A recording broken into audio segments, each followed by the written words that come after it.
हो, जो जिस बच्चे के पैदा होने के बाद घर में हर महीने खून चढ़ाना पड़ता है और 13, 14, 15 साल का होके जी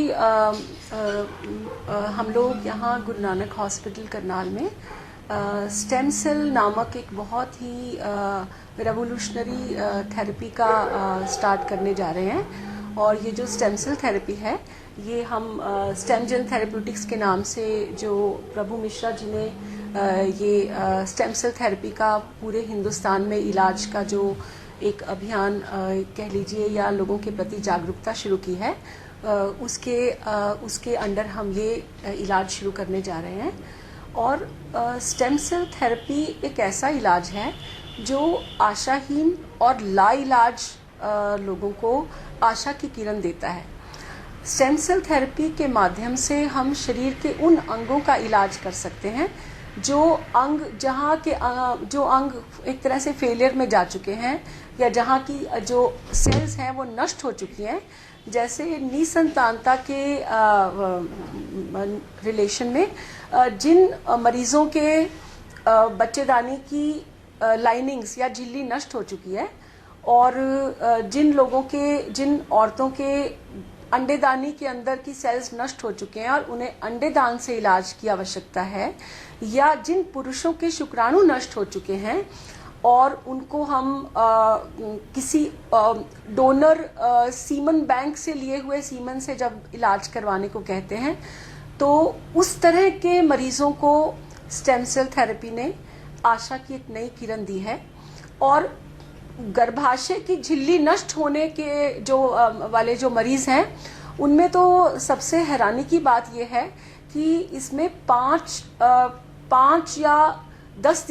से 10 दिन के अंदर ही इन मरीजों को, अगर उनमें पोटेंशियल है जिसमें उनकी नष्ट हुई झिल्ली अगर रिकवर हो सकती है या हमें अच्छे रिजल्ट दे सकती है, तो 5 या 10 दिन के अंदर ही मरीज को इस बात का पता चल सकता है और कि अगर क्या उसकी अपने बच्चेदानी से बच्चा होगा या सरोगेसी से ही होगा, मतलब किसी और की बच्चेदानी से बच्चा पैदा करना पड़ेगा। इसी तरह से इस स्टेम सेल थेरेपी में जो टोटिपोटेंट सेल्स यानी कि वो सेल्स जो कि जिस तरह के अंग में जाएं उस तरह की अंग के सेल्स में कन्वर्ट हो जाएं और उसका पुनर्निर्माण कर दें, तो ये जो सेल्स हैं ये लिए जाते हैं, इंसान के अपने खून से लिए जा सकते हैं या इंसान के बोन मैरो से लिए जा सकते हैं। और जो प्रॉपर स्टेम सेल्स हैं, जैसे जब किसी का बच्चा पैदा होता है तो उस टाइम जो बच्चे के ऑल से जो साथ लगा होता है, कॉर्ड के अंदर से जो खून लिया जाता है और जब लोग इसको स्टोर करवाते हैं, उन सेल्स से भी स्टेम सेल ली जा सकती हैं।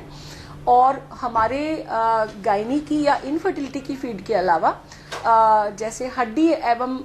जोड़ रोग है, इसमें जिन लोगों की जोड़ नष्ट हो जाते हैं, जोड़ की कार्टिलेजेस नष्ट हो जाते हैं, उसमें भी इसका बहुत ही अच्छा प्रयोग हो रहा है और अच्छे रिजल्ट्स आ रहे हैं। और इसके अलावा जिस तरह से जिन लोगों के जो गुर्दे हैं वो पार्शियली डैमेज हो जाते हैं और जो लोग इवेंचुअली डायलिसिस की तरफ बढ़ रहे हैं, या जिन लोगों का लिवर नष्ट हो जाता है किसी भी दवाइयों से, अल्कोहल से या किसी भी प्रॉब्लम से, और वो धीरे धीरे लिवर ट्रांसप्लांट की ओर बढ़ रहे हैं, और इस तरह के अनेकों रोग जिसमें इंसान के अपना शरीर हो सकता है कुछ सालों बाद काम करना बंद कर जाए, स्टेम सेल ने हमें एक नई दिशा दी है, एक आशा की एक नई ज्योत, एक नई किरण जगाई है। और मैं उम्मीद करती हूँ कि इससे दुनिया को फ़ायदा हो और बहुत ही कम खर्च करके फ़ायदा हो, और ना केवल हिंदुस्तानी बल्कि हिंदुस्तान के बाहर के लोग भी हिंदुस्तान में इन थेरेपीज़ का फ़ायदा उठाएं। और मैं एक ही बात कहना चाहूँगी कि इस तरह के इलाज जो इनिशियली हमें एक्सपेरिमेंटल इलाज लगते हैं, लेकिन धीरे धीरे ये हमें फ़ायदा पहुँचाना शुरू करते हैं और हमें धीरे धीरे इनका इतना ज़्यादा फ़ायदा इंसानी जीवन में नज़र आ जाता है कि हमें एक नया जीवन मिल जाता है। इसके लिए बहुत ज़रूरी है कि मरीज़ केवल किसी एक्सपर्ट के पास जाएं, और इसमें क्योंकि केस सिलेक्शन या पेशेंट की सिलेक्शन बहुत ज़रूरी है। पेशेंट को ये बताना कि इस तरह के मरीजों में आराम आने की उम्मीद है और किस तरह के मरीज़ इस पे पैसा ना खर्च करें, उनको आराम नहीं आएगा और अपने इस तरह के अपने समय को व्यर्थ ना गवाएं इस तरह के इलाज में। सो पेशेंट सिलेक्शन जो है ये बहुत इम्पॉर्टेंट है, और मैं यही कहना चाहूँगी कि भगवान करे जितने भी जटिलतम समस्याओं के मरीज हैं या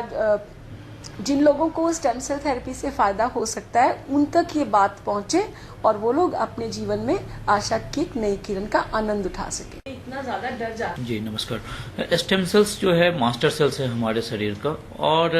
हम लोग जो है basically autologous adult stem cells प्रयोग कर रहे हैं जो अपने ही शरीर का सेल्स होता है। तो इसमें सबसे बड़ी एडवांटेज क्या होती है, जो कि कहीं से बहुत ज्यादा नुकसान नहीं देगा, क्योंकि अपने ही शरीर का सेल्स है तो जनरली रिजेक्शंस नहीं होते हैं यदि CGMP ग्रेड लैब में बनाई गई हो, हाई क्वालिटी लैब में जहाँ पे एयर प्योरिफिकेशन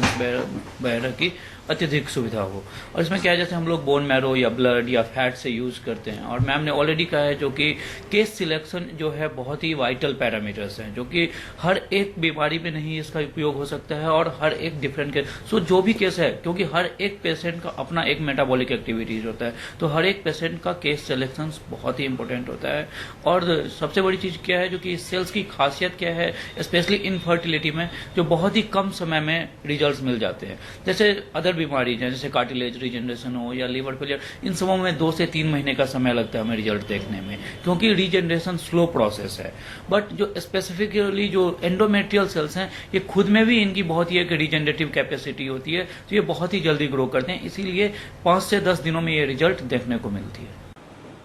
करनाल के गुरु नानक हॉस्पिटल में आज स्टेम सेल्स को लेकर एक प्रेस वार्ता का आयोजन किया गया था। स्टेम सेल्स जो है आम आदमी की जिंदगी में किस तरह से जो है महत्वपूर्ण भूमिका अदा करते हैं, और खासतौर पर जब भी वह कभी बीमार होता है तो उसके लिए कितने उपयोगी साबित होते हैं, जीवन दान बनकर जो है स्टेम सेल्स सामने आते हैं। तो इसकी एक प्रेस वार्ता जो है आज करनाल के गुरु नानक हॉस्पिटल में आयोजित की गई थी, जिसमें डॉक्टर प्रभजोत कौर और डॉक्टर मिश्रा द्वारा जो बताया गया कि किस तरह से जो है स्टेम सेल्स का हर कोई जो है उपयोग जो है और इसका खास जो है फायदा उठा सकता है, जिसको लेकर हर आदमी के लिए बहुत ज्यादा जरूरी है। कमल मिडा, करनाल ब्रेकिंग न्यूज, करनाल।